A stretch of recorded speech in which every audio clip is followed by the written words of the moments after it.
Why wasn't the brilliant McLaren MP420 so brilliant at the start of the season, and how quickly in 2005 did it become apparent how much trouble Ferrari were in?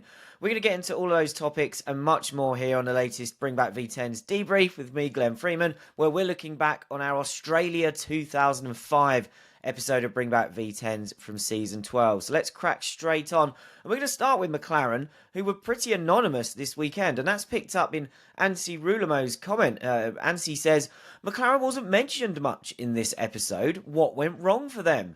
I have a vague memory of Ron Dennis saying after the season that the rainy qualifying in Melbourne was the thing that cost them the championship that season because it set them on the back foot for the first few races. And number 31 adds, I was surprised how difficult the race was for the McLaren drivers. The car seemed miles away from the monster it would become. Yeah, it was a bit of a quiet start for McLaren. Obviously, Raikkonen and Montoya were unlucky with where they were in the qualifying draw to be affected by the weather. They were down the back of the grid with so many of the other front runners, but they didn't make the sort of progress we saw from Rubens Barrichello and Fernando Alonso, most notably. There was a bit of chat in the comments I saw, talking about something that we have seen or seen said quite a lot about McLaren.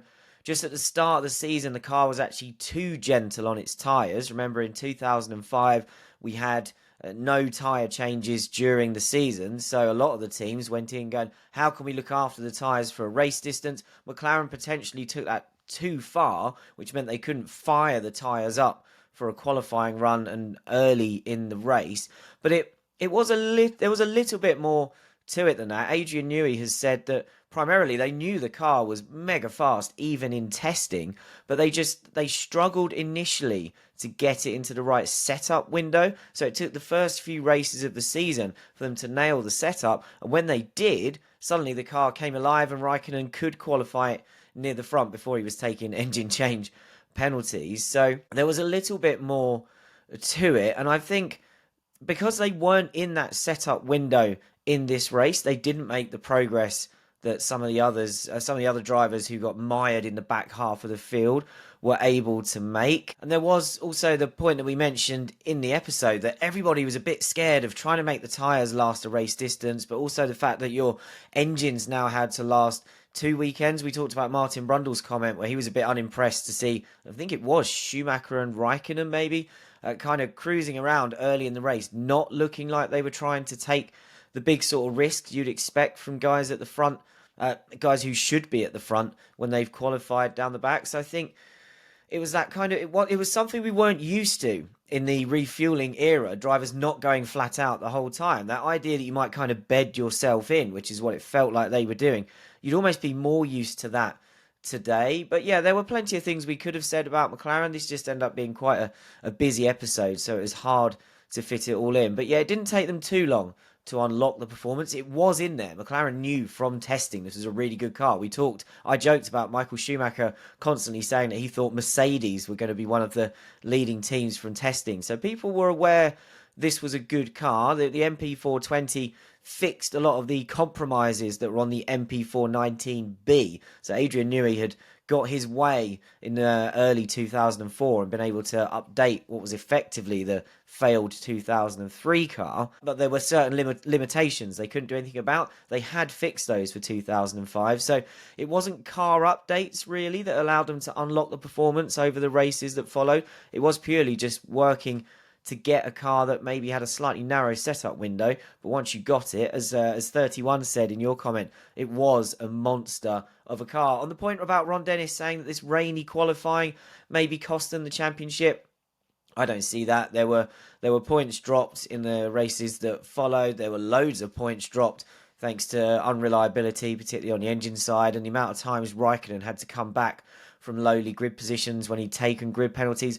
All of those things add up way more than the few points that were lost here to Alonso, because Alonso was only third in this race, remember. So let's move on. We are going to come back to Alonso later in this, I'm sure. Got a bunch of questions here about the kind of mixed up form guide that we had for 2005 and whether that was apparent or not on this first weekend where rain had affected one-shot qualifying or aggregate qualifying so much. So we'll rattle through those. Peter Seletsky says, at which point in the season was it clear this would be a battle of Renault versus McLaren and that Ferrari would struggle? Richard Royal says, I remember it feeling super exciting with cars in the wrong place compared to 2004 and the expectation it would revert to normal next time out in Malaysia. Andy Barber says, at the time, did you think this was the beginning of the end of Ferrari's dominance, or that they had one bad race and they'd be back at the next one? To pick up on the point made by Peter, when was it clear this was Renault versus McLaren and Ferrari will struggle? And Andy saying, did you think this was the end of Ferrari's dominance? I'm with Richard's comment here that you just thought this was going to be a blip, a crazy weekend on a slightly strange track affected by the bad weather in qualifying. Barrichello had come through quite well in the race. Schumacher had a messy race, but you think, okay, the F2004, an updated version they were running at this point, was still a really good car. And you thought, okay, Ferrari aren't miles off the pace here with the 2004 car. And as they were telling us in the build-up to the season, the reason they were holding back the 2005 car was to make it even better. So I think even at this point where it was clear Ferrari's dominance was gone, it did feel temporary because you just thought the 2005 car, when it comes on stream, will be another monster because that's, I'm using the word monster again, but another brilliant car because that's what Ferrari did. And in the end, it turned out that the thing that undid Ferrari was the fact that Bridgestone couldn't make a tyre to last the distance under the rules that we had specifically for 2005. So probably it wasn't really, Mark Hughes has talked about this before on the show, it wasn't really Ferrari's car that was the problem, it was that the Bridgestone tyres were just dreadful. We've got a related question on the form guide side of things from Rishi, looking at it from a slightly different perspective. Rishi says, did you look at Renault and think I'm watching the 2005 World Champions? Rishi says, if anything, despite its reputation today, I probably looked at Barrichello's second place in the F2004M and thought, ooh, that's ominous. So yeah, that comes back to what I just said.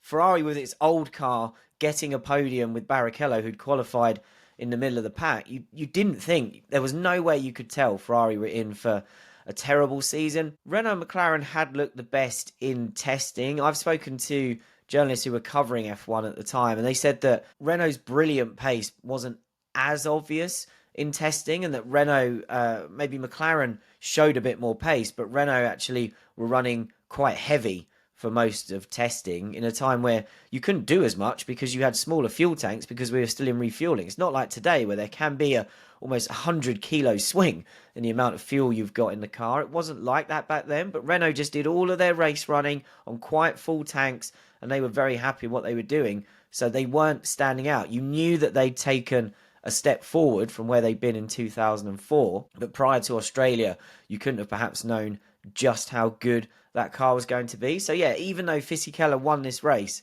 and that was a cool story, and he won it almost unopposed, and Alonso had put in this brilliant drive, so he had a 1-3 for Renault, that perhaps opened your eyes a bit to going, okay, the McLarens are nowhere. We didn't know what McLaren's problem was at this point or how long it would take to unlock. So you might not have been thinking we're looking at Renault winning this championship, but I would say at this point in Australia, you were thinking, okay, maybe Renault can challenge Ferrari and we are going to have a Renault versus Ferrari season, perhaps Alonso versus Schumacher with a bit of Fisichella in there as well. Right, that's where we'll call time on the YouTube version of this. Thanks for checking this video out on YouTube and for following our YouTube channel early on in the Bring Back V10s journey here. You can watch this debrief in full and all the other debriefs we do and lots of other bonus content in the Race Members Club on Patreon. So check the pinned comment below. Come and have a browse. We've often got discounts running or 7-day free trials. Just come and see how much stuff is in there and if you like the look of it, and come and try some stuff out. We'd love to see you over there. If not, we'll see you again on YouTube very soon.